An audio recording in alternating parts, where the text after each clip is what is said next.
Everybody. Thank you so much for joining. And for people who would like to refer to this recording, once we finish the session today, we will host this recording on the YouTube channel. The channel's name is Jimmyjain. Welcome, Ranjan. Good to see you after a long time. And what we're going to do Thank you. yes. So quick poll before we move on. I have launched the poll. How many have seen the movie Founder? How many have seen the movie, what we're going to discuss today? The poll is right there in front of you. You can just give me the response on your poll because that helps us, or rather that helps me to navigate the discussion accordingly. Okay. So I've got almost everybody who's responded. I've end the poll and these are the results in front of you. So 58% people have not seen the movie and 5 of you, that is 42% have seen the movie. Lovely. Well, if you see this movie, I would say to begin with is pretty controversial because people have different take on what is on the entire story of McDonald's is.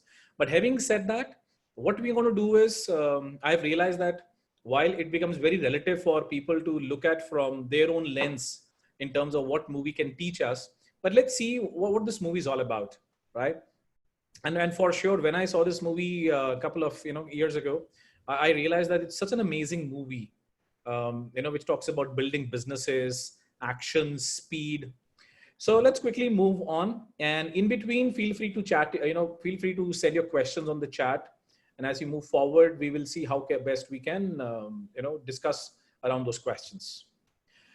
Okay, so the movie is actually a biography. For people who are not aware, this is actually a biographical drama that tells the fascinating story of a gentleman called Ray Kroc, who turned a single hamburger operation in California, created by McDonald brothers. Now, people who are not aware, the McDonald's actually was started by two brothers, Ray and Dick, okay, way back in early 40s. And this gentleman, Ray Kroc, converted it into a global fast food chain, which has a market capitalization of 165 billion US dollars. And as I said earlier, different perspectives to the movie. Some call it with amazing abilities with which Roy had actually built up this business. Some call him a greedy and an unethical narcissist. However, having said that, there are some valuable lessons for all of us. Let's quickly move forward with that. Okay. Now, most of us, and I hear this pretty often in my coaching sessions as well, especially when I talk about people who are, in their late 40s or maybe early 50s, that, it's not the age for me to start something new. Now, let me tell you, you are never old. You're always young.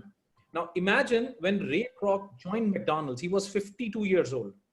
Until such time, he used to sell, the mixers.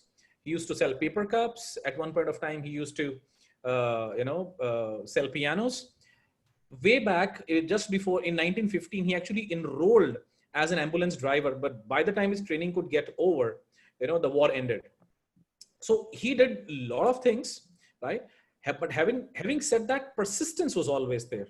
He didn't say, okay, fine, I'm 50 now. He didn't say I'm 45 now, so I should give up. No. And at the same time, while he was 52, the brothers were also 42 and 52 and 45.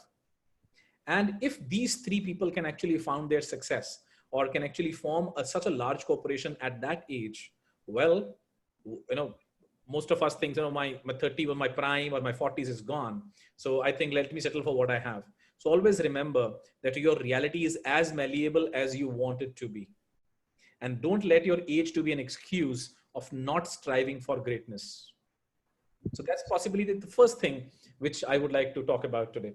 Second thing, what typically happens is Roy, being a salesperson of mixers, will carry his mixers across different driveways, different restaurants wherein you actually drive down, you sit in your car, there's a waitress who will come up, she'll take your order, there's a long wait for the orders to get fulfilled, and then, you are able to eat. And most of the times, you will not get what you have actually ordered. Okay, so there was a lot of dissatisfaction with this gentleman, and with the way the entire thing used to happen. And on the top of it, he was also not getting good sales. Now, one fine day, he got, he called up his office. There was no mobiles during those days. He called up his office and the office secretary said, you know what, I've got an order of 6 mixers. Now he was really surprised. And 6 mixers, because even one restaurant ordering 1 mixer was one of the rarities. And here is one restaurant in California ordering 6 mixers. Sort of curiosity, he called them up. And the gentleman on the other side, both brothers, I think it was Dick on the other side, he said, yes, I need 6 mixers. Now, at that point of time, there could be a possibility some of us as salespeople will just be very happy with what order we have got, fulfill the order and move on. But for this individual, Ray, he became very inquisitive. Why do they need 6? And on that phone, when he called up to check whether it was a mistake at my secretary's end, whether she heard it right or not, the gentleman on the other side, the Dick McDonald, he said, okay, fair enough, make it 8. That further raised his inquisitiveness, and he traveled 2,600 miles all the way just to be in that restaurant who is ordering 8 mixers. So this gives me some insights which says, act, act, take action, follow your gut. I mean, he didn't think that, okay, fine, it's 2,600 miles, how long I will take, what will I do, so on and so forth. He just followed his gut. And that's what I believe. That's the message which universe is giving you.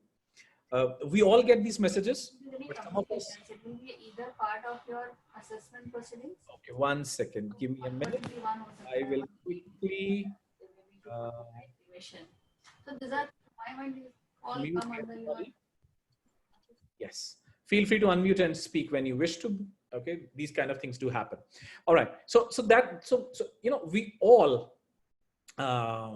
we get these messages, by the way, but some of us act on it, some of us let it pass, right? So the way I look at it is that next time when you get an inspiration, next time when you get an idea, right, just act on to it. And typically, so these are the pictures which I have taken from that movie, right? He goes there and he orders the burgers, and at that point of time, in just 30 seconds he was delivered, and he was like, he's so surprised. He said, "Are you sure this is my order? Because it generally takes about 30 odd minutes." And the gentleman on the other side said, "Yes, this is your order." He was so surprised. He reached out to the brothers and said, "Look, I want you, I want to take you out for dinner because I want to hear your story." Right? He pursued it. And then as those brothers, started to share their story, they said, well, when we started, they came out with something called the speedy system. I wish I had more time, because this movie, I'm not too sure whether we'll do justice in 30 to 45 minutes of the discussion, because each and every aspect we can actually deep dive in. But having said that, when they were talking about how and what they started doing, so way back in 1929 when they started, okay, it was a bad time. They had started a cinema in their place, but unfortunately due to Great Depression did not do well. So they went back, they started driving trucks, and then one fine day they thought of opening up this restaurant. And over there, when they came out with something called as this speedy system, in 30 seconds each of the customers will be served. They actually took their entire workforce, recreated a kitchen as in on the tennis floor, on the tennis court, right? And they marked everything. They actually did drills. So when I look at as a tennis player, when I look back how we learn, a lot of shadow practice we do, which means we don't hit the ball, but we do a lot of shadow practice. So so similarly, they were not cooking, but they were actually replicating. They're doing a complete mock-up, and for the kitchen, and did that for 6 hours. By the time they actually really understood that, yes, how this is going to work. And as they started, it did not work, because people were not used to getting down from their car, walk up, order, and pick up their order. People just refused initially. What they did, they thought of opening it up, in a grand manner. They hired a couple of halogen lights, and huge celebrations were made. Now, it was kind of a carnival, but in no time, because the flies, since it was an open area, the flies got attracted, and it was a swarm of flies. So much so that in the movie, the Dick talks about that it was as good as Exodus. It was, people just ran away. And next day morning, both the brothers was discussing how to go back to their original restaurant, which what it was earlier, without getting into the speedy system. As they was discussing, suddenly a young boy, must have been about 5, 7 years old. He knocked on the door and said, "Can I get a burger?" Uh, Dick said, "Well, no, we are closed." The other brother said, "No, hold on. Let me, he's so cute. I can't say no to him. Let me make one for him." He actually made one. And by the time he delivered that one burger, he realized one car pulled over. In no time, the another one got pulled over. And in no time, they actually became a sensation. This, helps me to reflect that opportunity. So I see that kid not as that kid. I see that kid as an opportunity. That kid actually provided the opportunity to those McDonald brothers to be who they are. Think of a situation, had that kid was not being there, had he not knocked the door. And if I go back to my own entrepreneurial journey, and I'm sure all of you will have your own ways of looking at it. I remember the first order, the first push, the first customer. They are the ones who actually make or break, because all we need is that initial push. All we need is that initial talk for the wheels to come in motion, right? So that's pretty critical as far as when you look back at the story of McDonald's is concerned. Now, the another part which really stands out in the story is they were fanatics when it comes to quality. McDonald's brothers ensure that every hamburger has 2 pickles and a precise shot of ketchup and a mustard. And when Ray convinced them that, yes, I'm going to work with you, okay, they were not too sure that whether you will be able to keep up to the promise what we have in terms of quality. And if you get into the small details, you ask yourself, what is the promise you have when you talk to your customers? What is your brand promise? What is the promise of your organization? What is the promise if you're an entrepreneur or an individual consultant? What kind of promise do you create? What kind of promise your program or solution is creating towards the customer? And are you living your promise? In fact, if you see this picture in the one below, these 2 gentlemen who are in the background, they're actually the franchise owners. And when Ray actually walks up in the middle of a golf game, showing them one of the burgers being made in their facility, he said, "Look, there you got 3 pickles on there instead of 2." Right? In fact, the brothers were so finicky about at what temperature the fries must be, cooked. Right? So look at this, as I was talking to you about. The fries, what about them? They are 5% too crisp. And I think we should drop to 2 minutes, 50 seconds. And trust me, I mean, if you ask me, I love the fries of McDonald's than any of the fries I've eaten so far, right? So know your business well. What kind of data points can help us to take some informed decisions? And what about the consistent quality which we need to deliver to our customers, to our users? And this can happen only when we are ready to dirty our hands. This can happen only when we know what we are doing. This can happen when we actually know our business very well. Yeah. In fact, I mean, I'm somebody, I was talking to my, yesterday, the engineering college where I studied, they had their convocation and I was one of the guest speakers. And it's been almost 25 years that I passed out from there. And as I was sharing my journey and my reflections in, to the passing out batch, I think one thing which really stood out was the kind of grilling our instructor used to do back in our college, including the dignity of labor, right? Which I mean, and McDonald's India had been my client, and there were some interesting scenarios which I must share. When McDonald's initially came into India, everybody who joins them, he was supposed to undergo a 6 months of training. Okay, of all the departments before the department is allocated, including cleaning of the toilets, the washrooms, right? Now, it might have worked in different parts of the world. However, in India, it was very difficult. Let's say you're working in McDonald's and you're mopping the floor and suddenly your neighbor walks up and, I mean, I don't know to tell you what kind of comments which can actually fly around. Oh, this fellow says he's working McDonald's, but he's actually mopping the floor over there, right? And In this movie, they have actually shown that how the owner himself is actually doing it. Yeah, so that's pretty interesting as far as the dignity of labor is concerned from our perspective, considering our from the Indian lens per se, right? And when you look at business data, when you look at business numbers, you know, and I'm sure we all are we know what ABC analysis is in terms of our sales, right? These two brothers, when they actually did their analysis, they realized that bulk of the sales is only in 3 items, which is fries, burgers, and the soda. And they thought, what is the need for us to sell anything else? Let us just sell these 3 things and let's focus on them, right? Now, another thing which becomes very interesting for us to understand here is when Ray told them that, yes, I want to be a part of it, he actually committed that I will take care of the quality. He ensured that he's able to do everything as he was trained or as he was told, which says that, yes, apply it, understand it. If you need to improvise, you better implement it first, then you need to improvise. And this is the clipping from there, which says, you know what, 1 pickle on there, 2 pickle on all the buns. Right? So he's supervising and he's managing the franchisee himself before he goes big.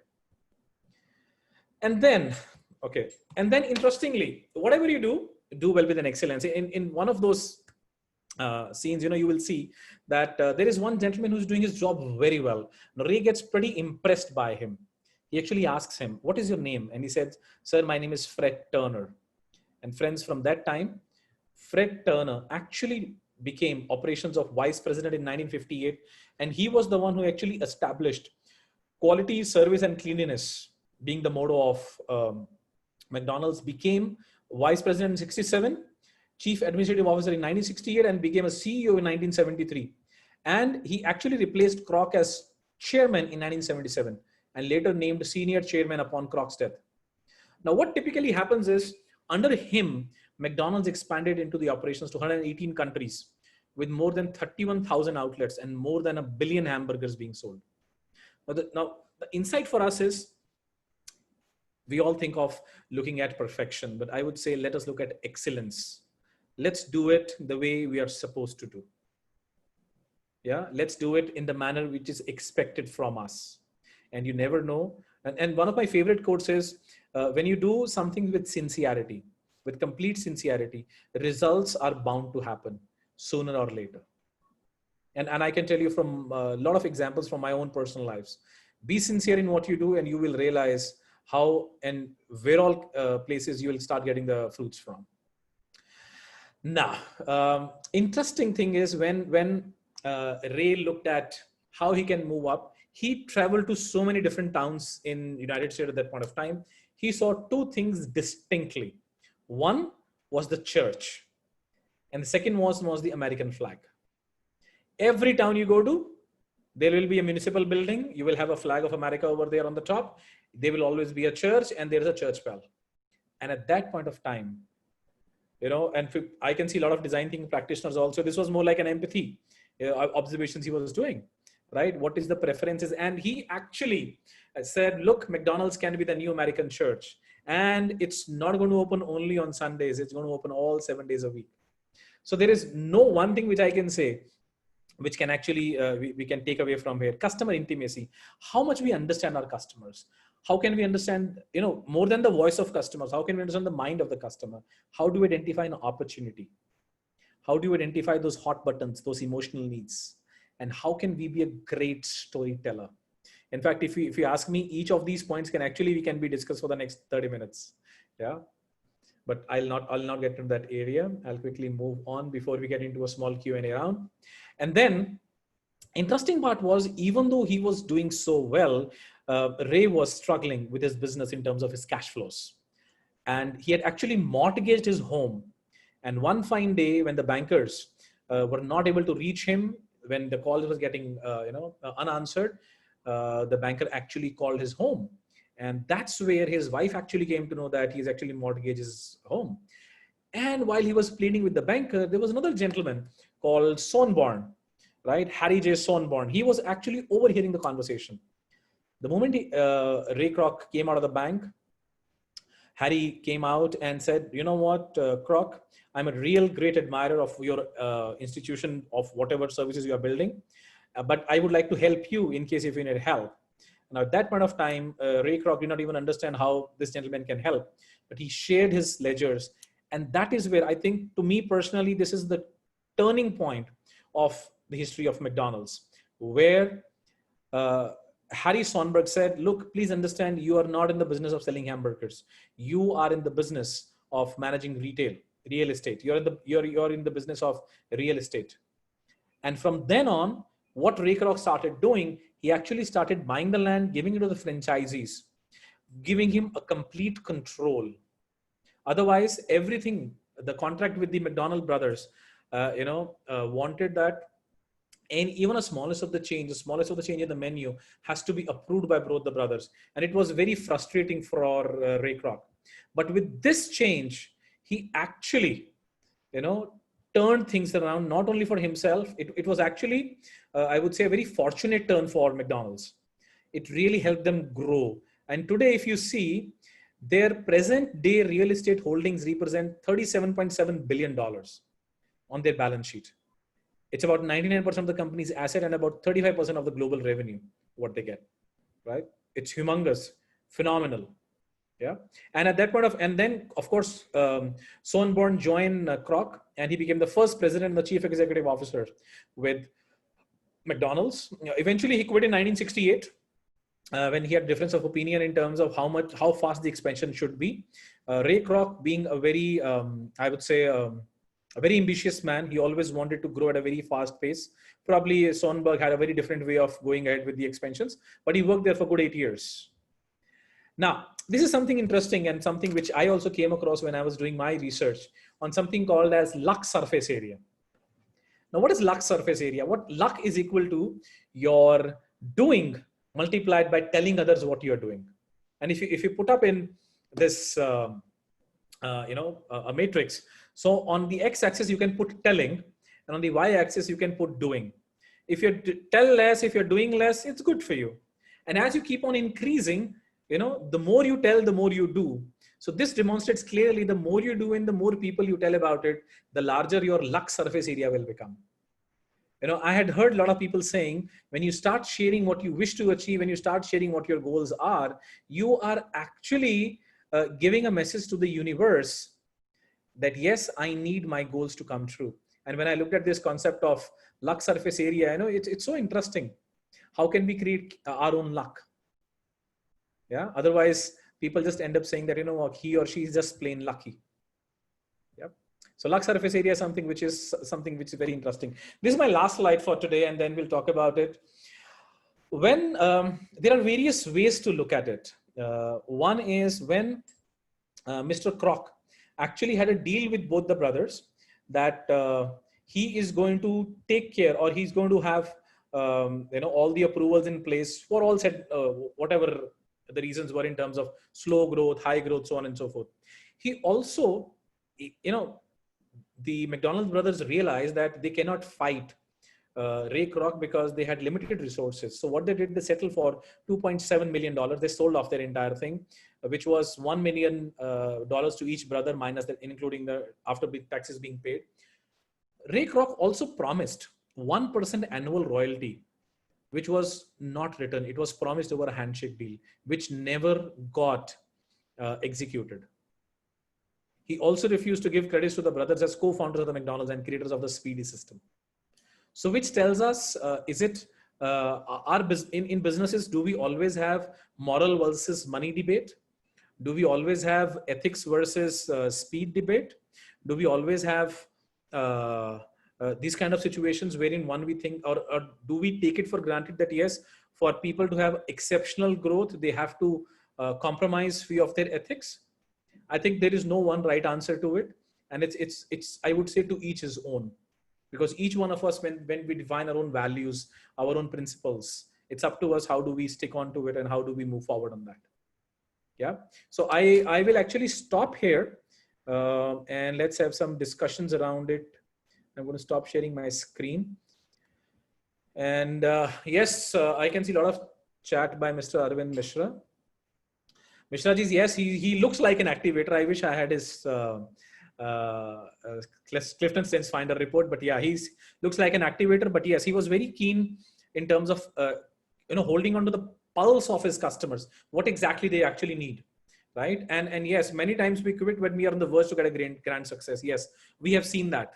We have seen in so many examples, right? So persistence is one of the key things. And the interesting part is, which I can relate with my own personal quest of excellence is, couple of years ago, I was told to listen to The Strangest Secret by Earl Nightingale, right? And it's a 30 minutes, discussion, 30 minutes audio tape, which is there on YouTube as well.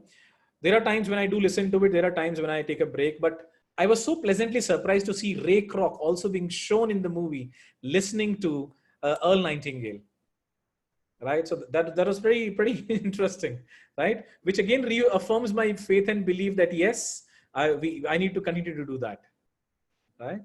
Yes, he actually prototype and deliver, because that is what these brothers also did in terms of their speedy system. So which means if I go back to a lot of people saying that in 2020 or maybe in this era only design thing has become actually very, very popular, I would say yes, all the concepts are already in place. The only thing what design thing has done now today is probably to put more structure around it and share it with the world, or maybe the larger set of audience, right?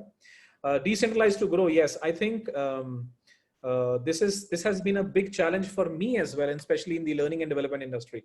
How do we scale up? Because I can't have my replica, right? Or sometimes I can't have, Arvind Mishra cannot have his own replica, or so on and so forth. And that somewhere stops us, to grow further. So probably this, as I share this session with you, it is also giving me some insights in terms of what could be the other possible ways to scale up. Yeah. Okay, so anybody would like to share anything? Oh, I'm happy that we finished in 35 minutes. So 10 minutes of question answer are there. The last thing which you spoke about, that is about whenever you want to grow, that's the luck surface area. Yeah. So it was saying that if you disclose it to more people about your plans to grow, you get more success. But there's another school of thought which says that don't waste your time and energy in disclosing and discussing your plans with others. You better concentrate that time and energy in doing the work. So there are two contrasting school of thoughts. So something about that. Yeah. So the way I look at Mishra ji is that the moment I start sharing my plans, the moment I start telling others what I intend to do and what I'm supposed to do, you're actually doing a public commitment. Okay. And that public commitment will actually create a lot of pressure for you to perform and meet those deadlines. That's the way I look at it. Yeah. And if you see the Axis talks about, maybe I can just show you that screen slide one more time, because that's something which is pretty interesting. Okay. Sorry. Yeah. So if you see, so if you look at the Y-axis, it is also about doing. So when you said, the other school of thought is just to do about it. So here we're not saying you're just telling. You're telling and you're also doing, and you're doing and you're also telling. And that is how your luck surface area is increasing. Add there. Can I add there? Yes, please. Yes, please. So when we say don't share your plan or don't share your vision or idea, it's very nascent stage that you don't have to share, because you will be burdened with a lot of challenges that you will face, which is true also, because all the people who fail will tell you how they failed. So it will be a lot of burden. But I guess what the image here is showing is you have already started a path and you are doing. In the initial stages, nobody is going to back you up. The more you tell your smaller success, people are going to join you bit by bit. So initial stretch of walk is going to be your own walk. And probably that's what they're saying. Whatever you do, keep telling how things have evolved. Failed, not failed, working, challenge, all those things. So there is an element of trust and confidence that is built in other people as they hear your struggles and probably see you also very confident. They might not believe when I say I want to change the world, but as I'm pushing the rock or the mountain, beyond the intention, they know I'm doing. So that's where it says. In fact, just to add one more thought, people who have failed in the past, and when they see you doing something, they will actually come and tell you will not succeed. True. Yeah. So that is another aspect to what you just said, Shekhar. Right? Nice. Good. Thank you. In Okay. fact, I've been telling right from 2nd September, I've been telling people about doodling. Why do you think that I got Piyush in the session on 2nd September? Because I fell in love with doodling. And I thought that more and more people should learn about it, because to me, it's so soothing. I get up in the morning. The first thing I want to do is pick up my drawing book and start doodling. Yeah. So I'm happy that you're also enjoying it, Mishraji. Yes, I'm doing it. Just an example here. I've heard this doodling for 4 or 5 times, not been able to join. But now this telling me now is adding a little more energy to me to join doodling now. No, you must, Shekhar. I mean, it's amazing. Sure. It's pretty basic though, if sort of one way to look at it. But once you get into it, it becomes, the way I looked at it, and that is what I told Piyush also when I gave my testimonial on his website. Doodling for me is actually unlock that fancy part of my brain. Mm-hmm. And today I've started looking at a lot of things in metaphors. For example, how do I convey movies, management through movies in a doodling form? Okay. So pretty interesting. Yesterday, I saw a very good exhibition of empathy in doodling. Interesting. Lovely. So from doodling, we come back and we probably will do some other session only on doodling. Any other thing which you people like to share or speak about the founder movie? I'll speak on the ethical part. Yes, please. I'll ask Shekhar Mani to join doodling classes when either Jimmy or me do it. Was that I being will. ethical or unethical? Okay. Jimmy, going back to the movie, Yeah. ethics came out very strongly, which you mentioned it, and in the movie. Yeah. Would you say ethics, he started off ethically, Ray Kroc. Mm-hmm. He would engage with the brothers, but the brothers would always be saying no. Yeah. Now, either he was a pushy guy, he was ambitious, yes, he worked with ethics. He started off with the ethics in the right place, in the right heart. He had his heart in the right place. But would you say his ethics underwent a change when he saw the number of no's or lack of adaptability or the conformity that the brothers wanted to stick to, which was not market friendly? And that is why, so is ethics more driven by what you're faced in the market and it changes you, or it is situational? Well, there are two ways to look at it, Ranjan. One, when you are a very ambitious guy and when you really want to grow at a very fast pace, and when there are a lot of no's or obstacles which are deliberately put in terms of just approvals, it frustrates you. And that's what actually Roy also felt. Now, Right. he had two choices. Either he could have towed the line of the brothers and he would have remained with 3 or 4 or maybe 5 franchises. That's it. And life would have been over. However, he chose to do the latter. But if you see, and if I take a step back and go to ethics, what, if you look at values, principles, ethos, ethics, clubbing all of them together, the way I look at it is there are two kinds of values we all carry. One are core values, and second is peripheral values. Now, core value, for example, if I talk about Indian subcontinent, typically if you see respect for elders, charity, live and let live, these kind of things stays with you forever. I doubt whether anybody would change that. How much degree of conformance is there is still debatable, but having said that, those values remains values. Now, there are another set of values which are peripheral values. Right? Now, those peripheral values can always be, for example, if somebody says that chair is God is my value, right? You can actually, that's a peripheral value that can be changed. I'll give you a very simple example. I'm on record here. Now, I drink alcohol. Okay. Let me pause the recording. I would say is that, yes, eventually over a period of time, one would feel frustrated. Now, that value or probably that path which Roy wanted to compromise, if I may use that term, may not be a right term, but to compromise was probably not something which was so hard and fast in terms of ethics per se.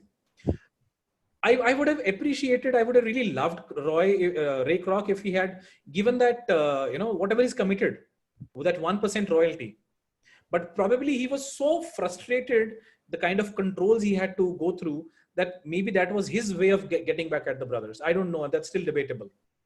But I would say, had I been in Ray Kroc's place, I would have honored what I say. Yeah, that is where I think it was. I mean, all along, the ambition and success drove him. He maintained the standards, the same two pickles and the piping of the ketchup and everything remained. He maintained the standards. So I think from there, the ethics he started off and maintained throughout. Yeah. Obviously, it got him more money as well. Yes, Or yes. that is how the Insta mix of the milkshake came into play, and he adapted it where the brothers would not. Yes. Saved a lot of bottom line for the franchisees and all that. But ultimately, yes, he ended up on the unethical route over the last pitch of the movie when he shook hands, the one-person royalty, which it came out last in the movie. The brothers lost out $100 million per. Absolutely. Absolutely. And that's what I said. We 30-40 minutes will not do justice to this kind of a movie. I mean, we can actually deep dive into each and every aspect of it. But yes, having said that, and that's where I left it. If you look at the slide, to each his own. Yeah. So probably the arm twisting which Ray Kroc thought that the brothers have done to him as he wanted to expand. But I think the key thing was a realization of that he's not in the business of selling hamburgers. He's in the business of real estate. I think that totally turned. And ethically speaking, it was not breaking of the contract with the brothers. No. Because the of the brothers was inside the restaurant. Yeah. How the operation will happen. Right? So that way, and that's another way to look at it. My last question. Yes, please. He didn't used to give credit to the two brothers in ethical part of it, right? To the two brothers. Today, if you go to McDonald's website, you'll find only the founder being Ray Kroc. So my question is that why you mean credit of the credit of that kind of credit, not udhar? Yes, that kind of udhar. No. That is why he created the McDonald Corporation. Yes. Okay. And that is when he also made it as McDonald #1. Okay. That's when the brothers asking, excuse me, that's fine. What are we? Yes. And the other part was when if you look at the credit part of it, he never, the other way to look at it is in nowhere he mentioned that the Speedy system was actually the brainchild of the brothers. Yeah. The Speedy system, McDonald's. And McDonald's, Ray Kroc. That's how it became. But the name is McDonald, that itself a credit. And there's an interesting part that also. Yes. Can I share a small anecdote? Yes, please. So I was having a conversation with Devdutt, the mythologist. Yeah. So same values values is a major challenge in Future Group. So I asked him transparency. So he said, what do you believe is the right thing? Is transparency the correct thing? So he said, what did Kishorji mention? He said, transparency is true.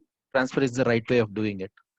Then Devdutt smiled and then he said, we'll discuss in the evening. Then he told me how much of a person from a department manager level or a senior manager level or a leader can see and perceive is what transparency can be given to. So what I think as transparency at a leader level, if I tell it to a person at a manager level, he will never understand the context of the information. Right. So transparency is true. However, transparency in the reference and in the context of what is the comprehension capability of the other person is transparency. So that's where he defined transparency. How do you, when values come in, it is the judgment of who's the other person, who's the, at what position he is. So your definition of ethics can also alter. So we could go there. Probably a lot of things could have happened between them. So even ethics in that sense, one person could be a way of making them sign the document. And by the time he had reached that level, he was no more an individual. It was an entity by itself. He was hand-holding a large entity, whereas the other brothers were still thinking themselves as smaller entities of 4 or 5 shops. So when you have two different entities, the perspectives change. True, absolutely true. And if I may also like to involve Ranjan in this discussion, because Ranjan has worked in the hotel industry almost his entire life at senior position, and I still remember that Royal Orchid gatekeeper, you know. Uh, and the reason why I'm talking about that gatekeeper is because I have seen him at the gate when the hotel got open in 2000, right? That's right, Ranjan, Yeah. 2000? Yeah. And when I recently went there in 2019 as well at the last visit, right? He was still there with that warm smile. You know what? So probably for him, and I actually interviewed him. So I used to do a series called Leadership Lessons from the Street, and I actually interviewed him, and he said, whatever my needs were are really taken care by employers, and I'm here to give a fantastic education to my kids, and if I'm able to do that, my life is well spent. So probably for him, that actually became the definition of ethics. And at the same time, maybe at the general manager level or the VP level in the hotel, the information which is he or she is privy to, he may not be even privy to that information at all. So I think what you brought about, Shekhar sir, is a very interesting point. How the position also starts perceiving the ethics. It also happens at home. What we are capable of articulating to our spouses and what we can articulate to our children are very different based on comprehensions, layers of. Are we manipulating? We don't. It is the way that we have to operate. Well, there is a very thin line between manipulation and holding on to ethics. Yes. Well, Shekhar, if you have 3 women in your life, like I have my wife and 2 daughters, I sometimes wonder whether I'm being manipulated or am I the talker and the listener, which way I'm walking at times. You don't have to have any doubts. You are the one who will get manipulated. Exactly. Interesting. I think if let's take one last question and then probably we'll move on. Okay, Ankur. What I had learned from the movie when I had watched it, you should always look out for opportunities. You don't know when and what form they can come knocking at the door. Absolutely right, Ankur.